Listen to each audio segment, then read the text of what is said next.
Have you ever been somewhere where the air just didn't feel right?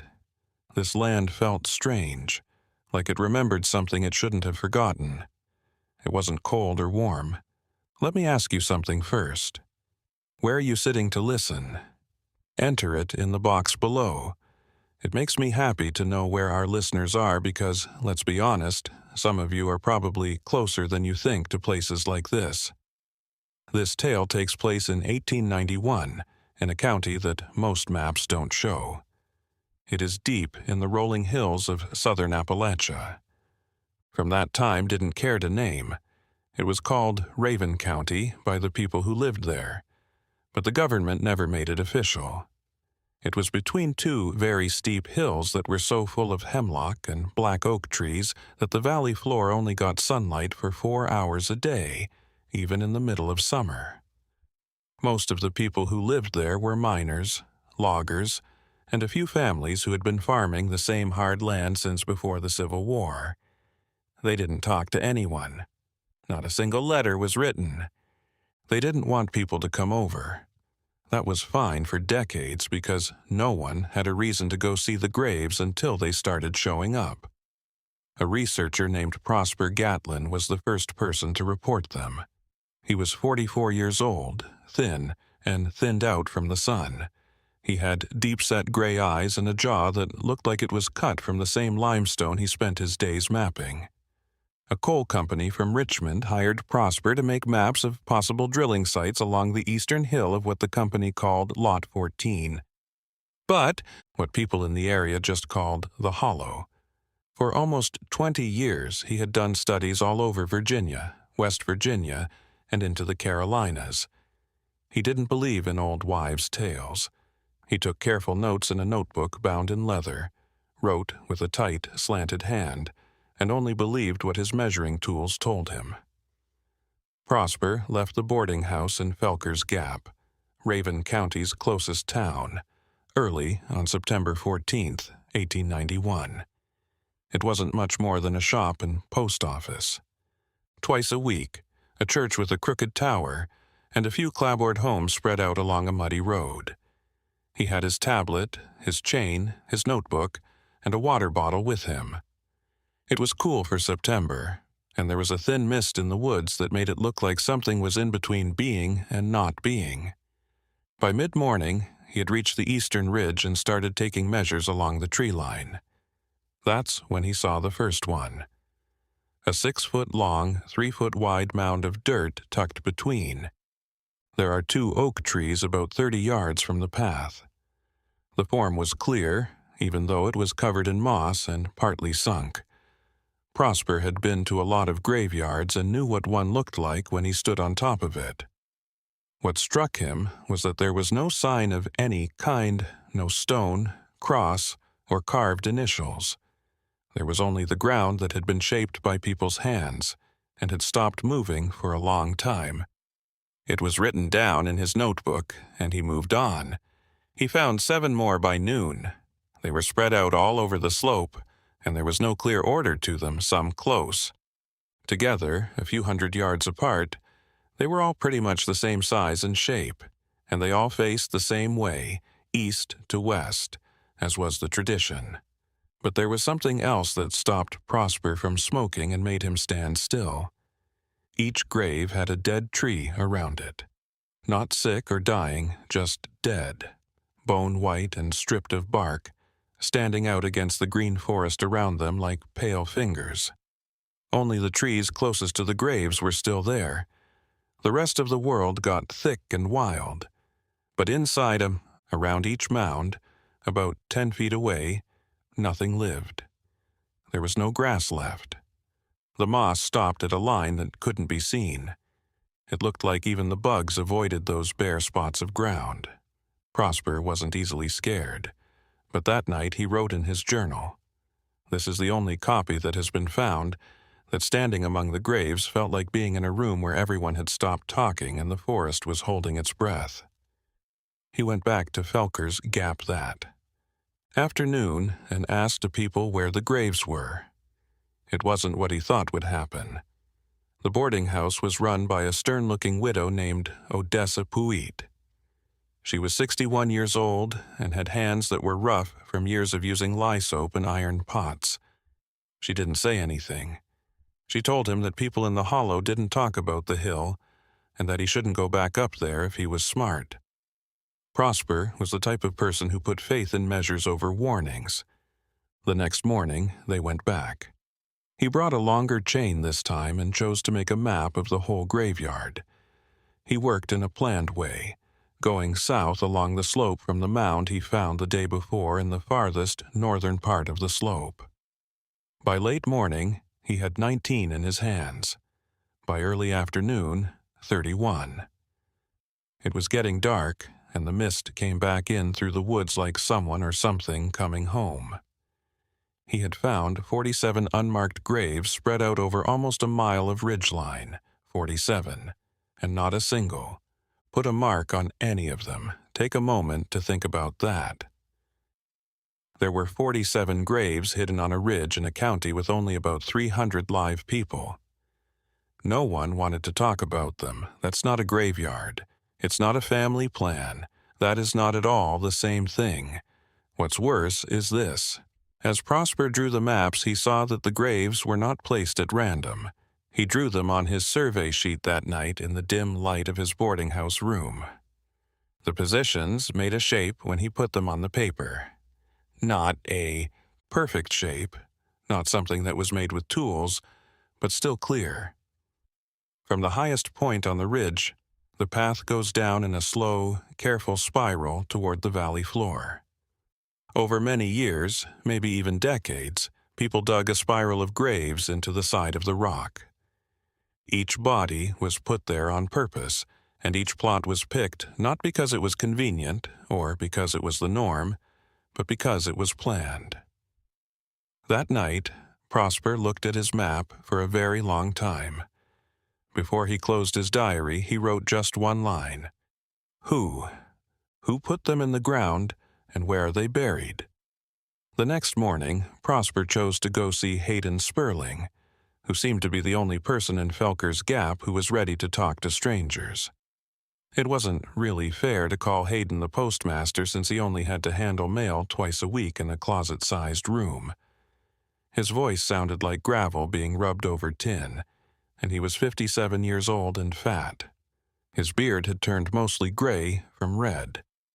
He had lived in Raven County all his life and, unlike most of the people who lived there, seemed to enjoy it. Conversation, or at least put up with it when they had nothing better to do. It was Prosper who found him on the porch of the post office, cutting a piece of wood into nothing. He wanted to know about the graves. Not yet stopped cutting. There was a long silence. The only sounds were the porch boards creaking and a crow calling somewhere far away.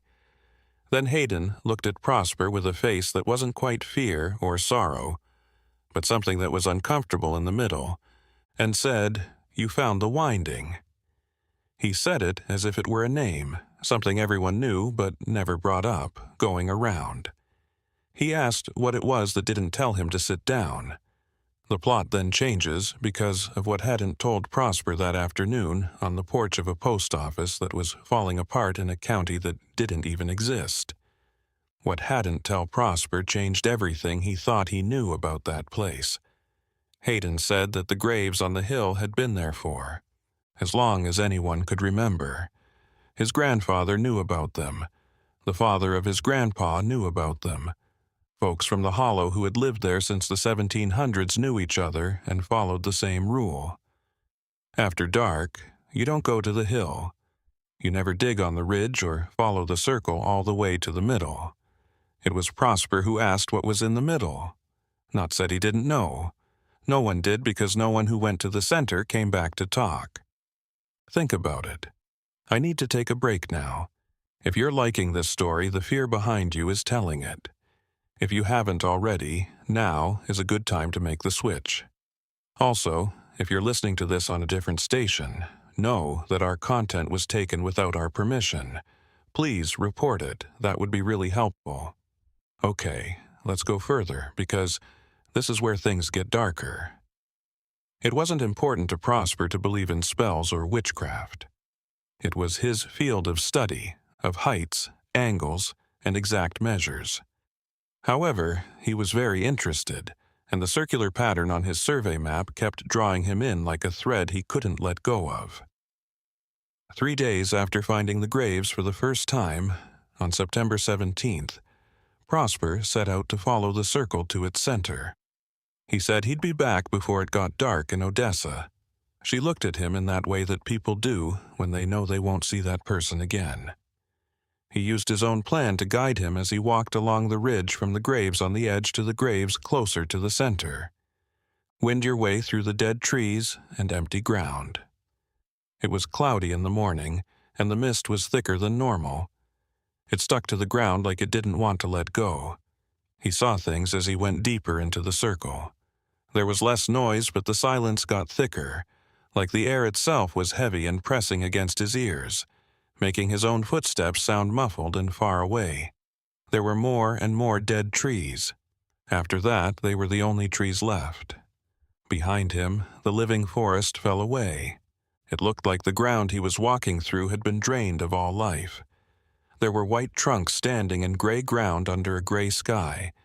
The graves got closer together as you got closer to the spiral's edge. They were dozens of yards apart. First, they were 10 feet apart, then 5 feet, and finally so close that he could hardly walk without stepping on one. He kept track as he went. 47 turned into 60. 60 turned into 80. 80, which he couldn't keep track of because the mounds began to. They started to blend together and meet until the ground looked like it was made up of nothing but graves, stacked on top of each other like pages in a book. Prosper stopped going forward. He thought that where he was standing was in the middle of the circle. The dead trees almost made a perfect circle around him, with their white branches reaching out like hands. The ground was flat here, but not in a normal way. It looked like something big had stomped on it, or something had smoothed it out. Plan ahead. In the middle of the clearing, half buried in the gray dirt, was a slab of stone that wasn't a gravestone or a marker.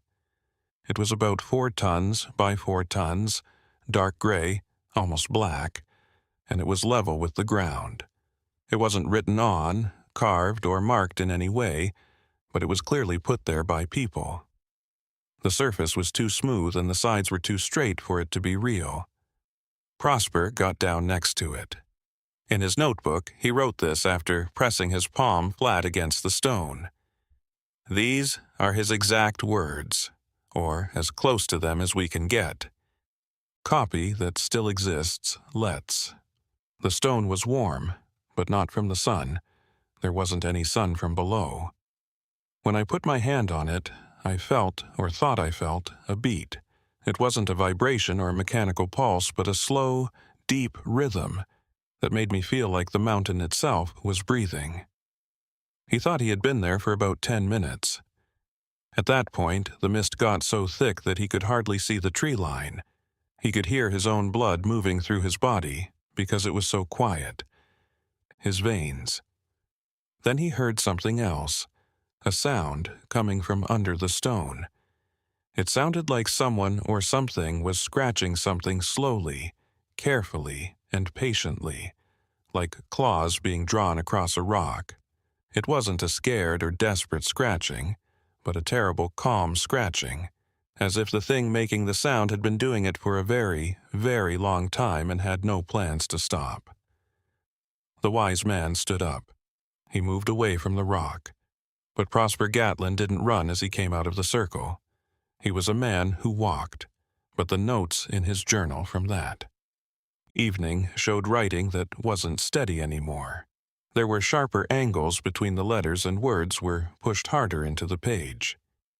He wrote, I don't believe in the supernatural, but I think that stone shouldn't be moved, and I think something beneath it knows I was there. Have you ever felt something become aware of you? Not seen or heard you, but like something big and patient paying attention to you? Leave your answer in the comments. I want to know. Prosper couldn't fall asleep. He lay in his small boarding house bed and thought he could hear that slow, rhythmic, scratching sound. He could hear the sounds of the valley, the creek, the wind, the hemlocks, and sometimes the call of a night bird. At 2:30 in the morning, he got up and went to the window. Mist had rolled down from the ridge and filled the valley like water in a basin. Felker's Gap could not be seen beneath it. Every house, fence post, and tree had been swallowed up by it.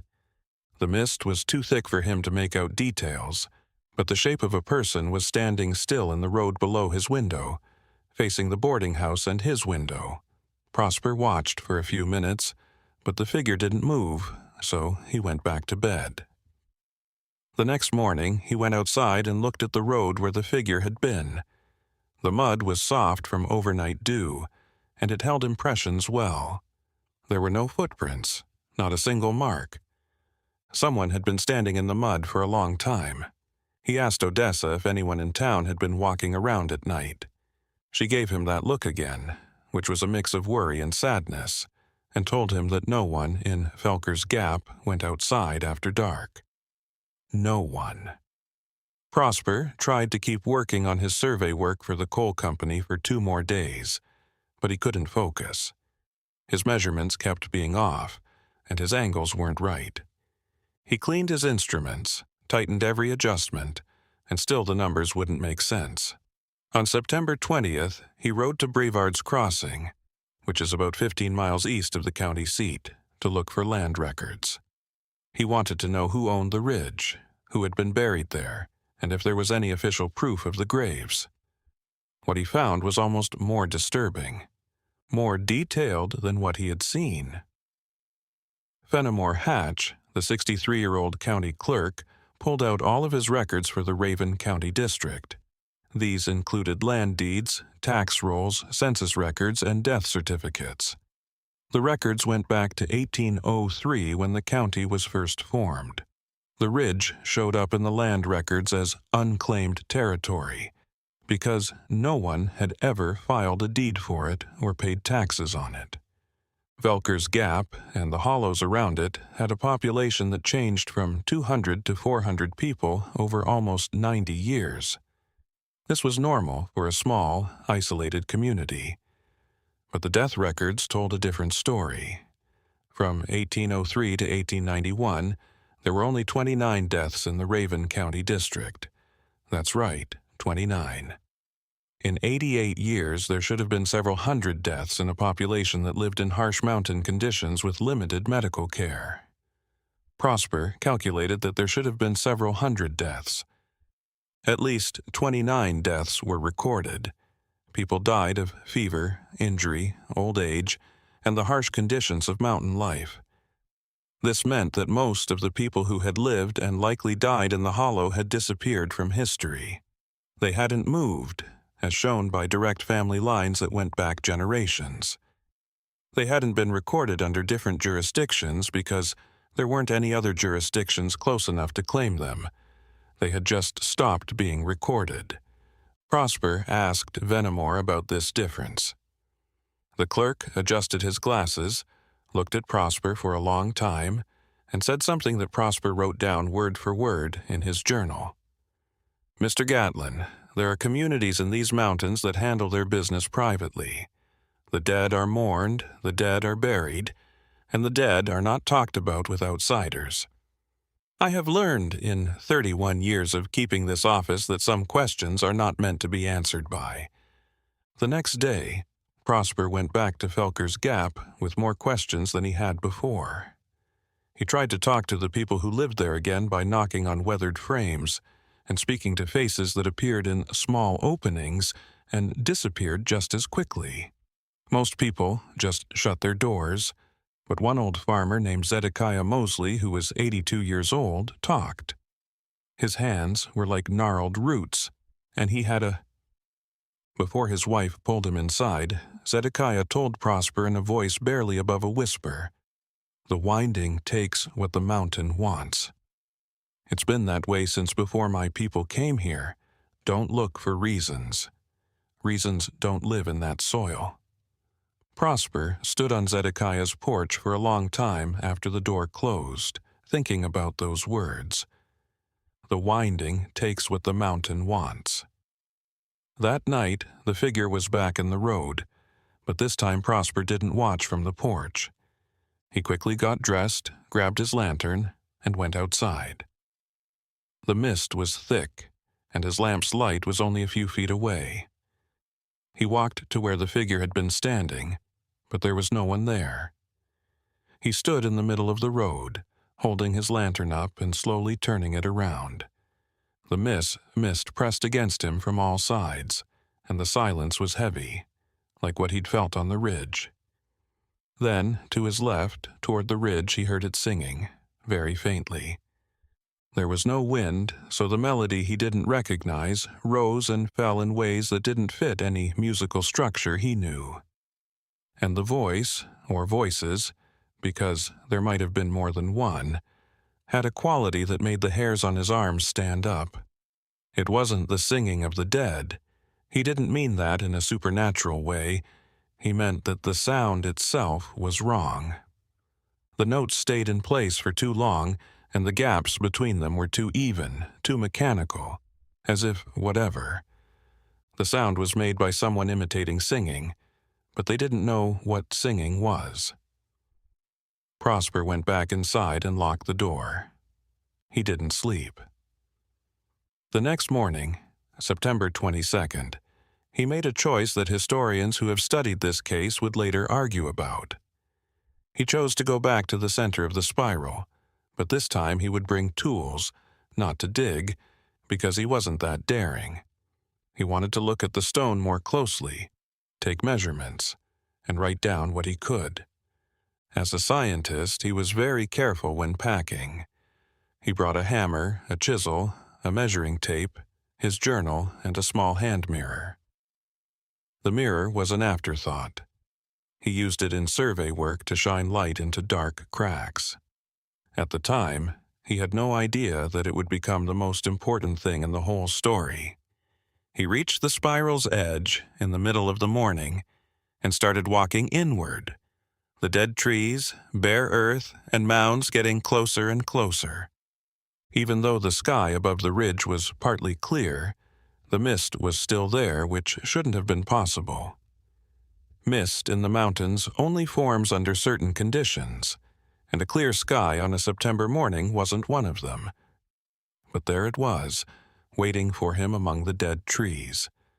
When he got to the middle, the stone was the same as before, dark, smooth, and set into the ground like a door in the floor. Prosper got down on his knees and began to dig. As he looked at the stone, he made exact measurements. 4 feet, 2 inches by 4 feet and 1 inch, or almost square. The surface wasn't granite, as he had first thought. It was something darker, denser, and had a faint crystalline quality when he held his lamp close. He couldn't figure out what kind of stone it was, which bothered Prosper, who knew a lot about geology. He pressed his warm hand to the surface again, and the rhythm was still there, slow and deep, but now there was something else. The scratching had changed. After the scratching stopped, there was complete silence under the stone. The silence was more disturbing than the sound because the sound had meant that something was moving or trying to get out. The silence meant that whatever had been scratching had stopped because it didn't need to try anymore because something had changed. Prosper took out his hand mirror and tilted it slowly across the stone's surface to look for any mark or writing he might have missed. He slowly watched the light move across the dark surface, and then he saw it not on the stone, but in the mirror. The reflection showed the clearing around him, with the dead trees, gray earth, and mist. But among the trees, only in the reflection, were dozens of figures, standing still between the white trunks, their faces, if they had faces, not clear. They were looking at him. Prosper looked up from the mirror. The clearing was empty. He looked back. He threw the mirror down and it hit the stone face down, making a loud noise that sounded like a gunshot through the dead trees.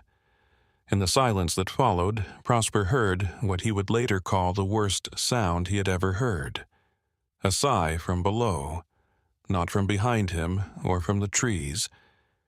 It was a long, slow breath that rose through the stone and into the air around him, carrying a smell that he knew from his childhood. The smell of survey work in old mining districts, of turned earth, of soil that has been closed for a long time and then opened. Prosper got his things together and left the ridge. He didn't run, but his journal entry from that evening is the shortest in the whole story. It just says, "They are not buried. They are kept." That night, the figure in the road wasn't the only one. From his window, Prosper saw 7 of them standing still in the fog in a line that went from the barn to the hill. He packed his bags and went to find Hayden Sperling at dawn on September 23rd. He found the postmaster sitting on his usual porch, but Hayden looked older and different. His beard had turned white overnight, and his hands, which are usually steady enough to carve fine details into wood, were shaking as they held their coffee cup. Prosper told Hayden what he had seen, the mirror, the figures, and the sigh from under the stone. Hadn't listened without feeling. When Prosper was done, Hayden put down his cup and said, "You opened something." When Prosper asked what he meant, Hayden didn't say, "The mirror." You showed them their own reflection. They forgot what they looked like because they've been down there for so long. They remember now and want to go up and see for themselves. The king asked who they were. Hayden told him a story that had been told for generations in the hollow in his family. A story that no one shared. Freely. But no one told the whole story because telling the whole story would have drawn attention from things that hurt it. Since long before the first Europeans came to Raven County and walked these mountains, the ridge had been a place of burial. But it wasn't just any grave. The people who lived here before, whoever they were, because the groups that lived in the areas around this valley didn't go there at all, and didn't even know what it was called. In any language they speak, the hill had been used by those people for a certain reason. They buried their dead in a circle because it was a seal. This wasn't done to honor the dead, but to keep them in. The dead couldn't rest because of something in the mountain, or under it, that no one had named, couldn't name, or wouldn't name. The bodies that were buried on that hill did not break down, settle, or return to the ground as bodies should. They stayed, and over time, they didn't change into anything else. Alive, but changed into something aware, something that existed between death and dissolution, aware but still stuck in place, feeling but unable to move. The device that kept them in was the spiral. When put next to each other, each grave made a design that held them below the ground, kept them quiet, and kept them still. The stone in the middle of the spiral was the keystone, the anchor, and the top. After hundreds of years, it worked again. Then people moved in, and they died, as all people do, and families of the hollow who learned the old ways by putting together bits and pieces of information kept doing what they were doing. People who died were taken to the hill and buried in the next spot along the spiral. No marks because they would draw attention to themselves. There are no records because they would lead to questions. There is only the ground, the body, and the pattern, which is the winding. But the slide could only go so far. There were only a certain number of spots and a certain amount of room. And as the years went by and more bodies were buried, the design got tighter as it went in. The space between them got smaller, and the seal got less strong. Hayden's grandfather had said that there would be no more room in a few generations, and once the circle was full, with all the holes filled, the seal would either last forever or never work again. No one knew which. Prosper took it all in with the doubt of a trained surveyor and the unease of someone who had heard breathing through stone. He had one more question for Hayden. How many?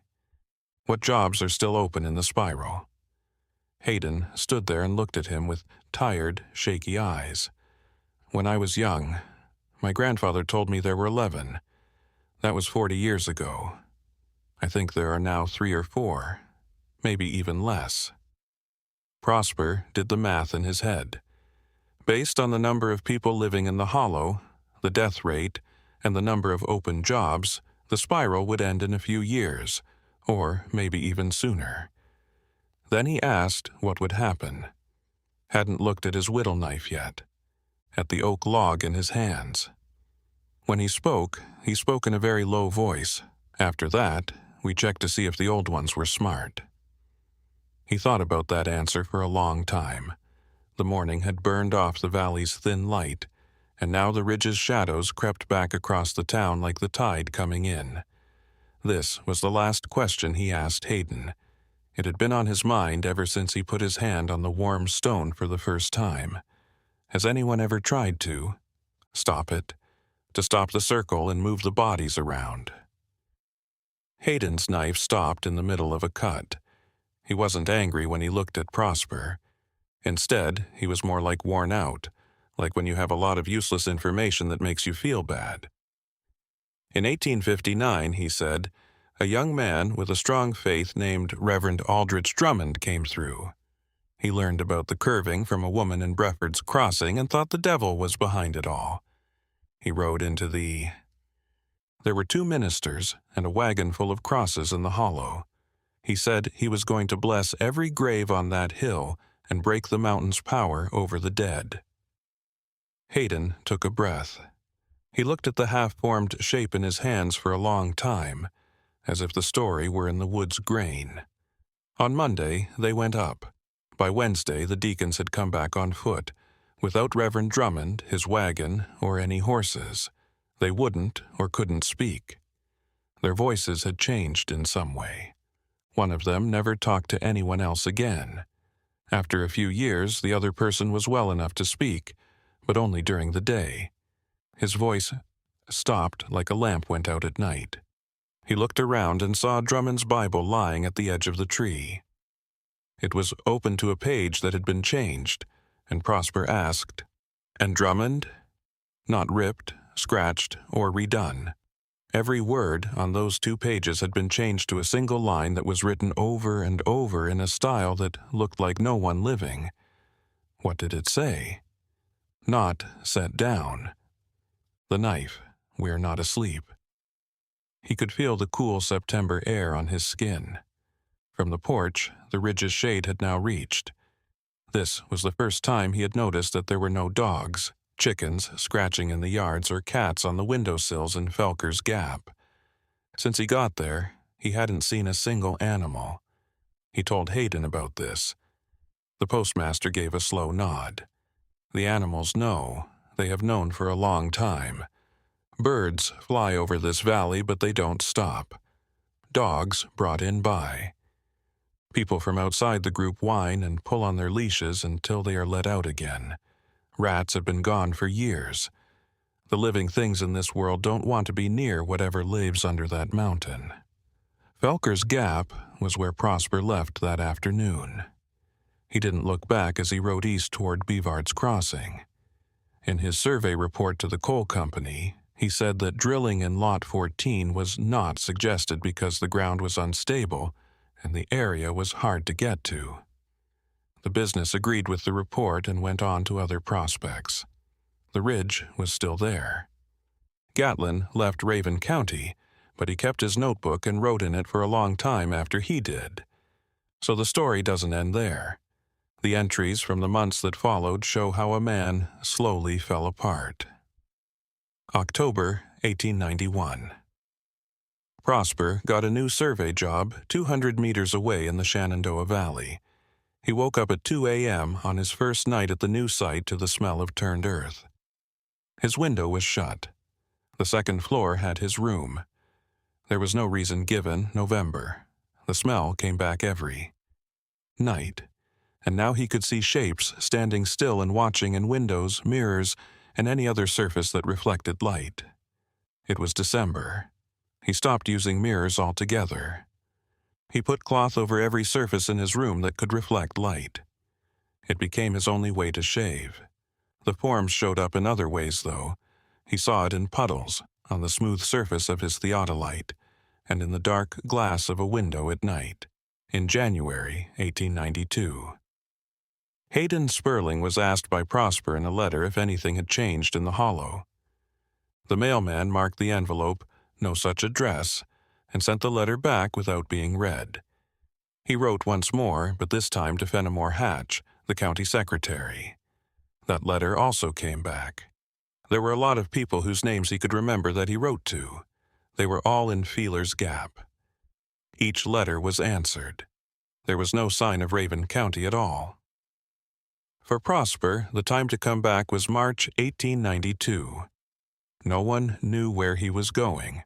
He brought his notebook, a lantern, and a gun that he had bought last month, even though he knew deep down that a gun wouldn't help him fight whatever was on that hill. He got to the bottom of the valley on Tuesday morning. There was years' worth of growth on the road to Felker's Gap, not just weeks' worth. Tree trunks had come up through the mud. It was hard to see the tracks that wagon wheels had made because of all the leaves that shouldn't have been there in March. It looked like this road hadn't been used in at least 10 years. He kept going.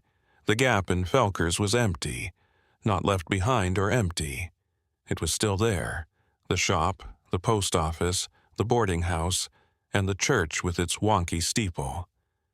But they were really worn down in a way that 6 months couldn't explain. The wood was cracked and gray. The roof was sagging. It was dark and dirty outside. There was a layer of dust so thick and fine that it looked like ash on top of everything. There were no animal tracks or marks, and there was no sign that anything had been here in a very long time. Every building was searched by Prosper.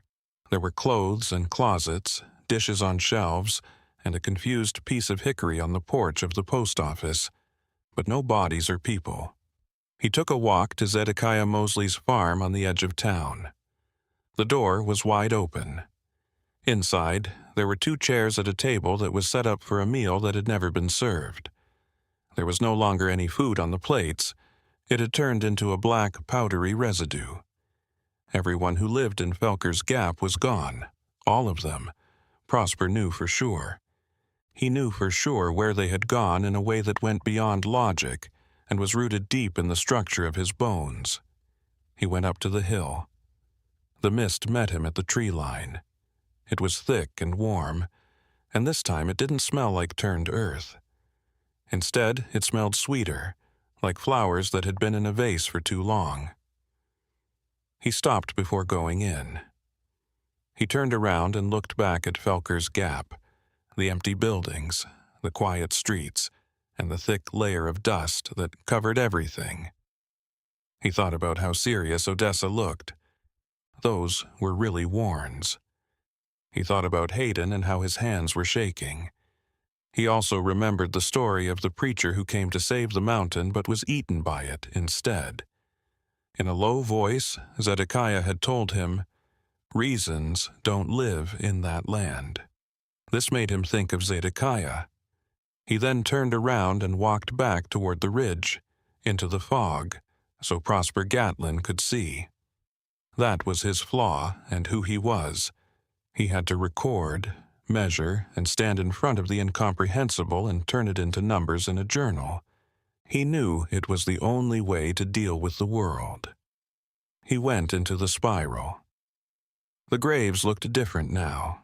The mounds that had been sunk and covered with moss 6 months before were still there. The ground was dark and shaky, like it had just been turned. And there were a lot more of them. In September, there were 47 graves in the outer ring of the spiral. Now, there seemed to be hundreds of them. There was no longer any space between them. The ground was a smooth, undulating surface of mounded earth that went on, grave after grave, stretching inward. The dead trees were gone as you moved toward the middle. Something else stood in their place. From a distance, the shapes looked like trees, but as he got closer, they turned into something scarier. Because there was no wind, they didn't sway, and they were too smooth and even. They stood there pale and quiet, like guards, and if Prosper looked at them at the wrong angle, They would not have looked like trees, but like people standing with their arms raised above their heads. He didn't look at them straight up. He went to the middle. The stone had moved, but it was still there.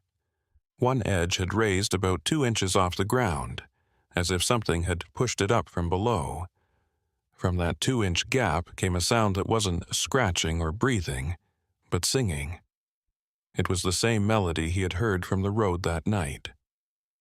Now, though, it was clear, close, and coming from right under his feet. Dozens or even hundreds of voices singing at the same time with that mechanical, imitative sound that hurt his teeth. Something that had never lived could understand a sound like singing. He stood for a long time on top of the stone. Then he did something that makes no sense. It was not to open it, but to close it. He got on his knees and put both hands on the edge of the stone that had risen. With all his strength, he pushed that edge back down until it was level with the ground, the way it had been for hundreds of years. He pushed so hard that his arm hurt. He had trouble seeing, and the rough surface hurt his fingers. There was a brief moment when the stone moved. It fell about 1/2 inch. The song stopped. After that, there was quiet that was the heaviest Prosper had ever felt. He fell to his knees because it weighed him down like a heavy weight. After that, a voice spoke from below, not singing. One voice, loud and clear, came through the stone like water moving through sand. His name was written on it. Just that, his name, in a voice he didn't recognize, but it was spoken with a familiarity that suggested a long and close friendship. It was as if whatever spoke had been waiting to say that word for a very long time, as if it had practiced it in the dark, turning the syllables over and over to learn their shape, getting ready for this very moment when the man above the stone would be close enough to hear. It spoke again, this time quieter and almost tender. "We held your spot." He got up, Prosper Gatlin. He came down the circle and left it. He went down the hill. He walked through Felker's Gap's empty streets. He walked until he got to the start of the valley, and then he kept going. He didn't go back. The very last thing he wrote in his diary was on April 3rd, 1892.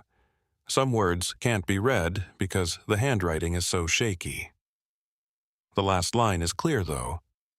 The circle is almost done. The stone will open when the last spot is filled. Something patient, aware, and unbelievably old has been waiting under that rock for a long time. It will finally stand up. I hope I don't make it to that day. I'm afraid that death might not be enough to get away from it, though. Raven County's dead did not get away. They were added to it. Now, every time I close my eyes, I hear my name being called from deep below, and I'm sure that no instrument can prove that a place in the circle has already been picked out for me. In the summer of 1892, Prosper Gatlin was last seen. In Stunton, Virginia, his landlord found his room empty, his things unaltered, and his diary open on the desk. Desk to the last page. He was never seen or heard from again. There was never a record of a death, and when historians finally found the Raven County papers many years later, they were gone. Every will, every death record, and every page of the census. There were no records in the filing boxes in Bevard's Crossing that should have had them.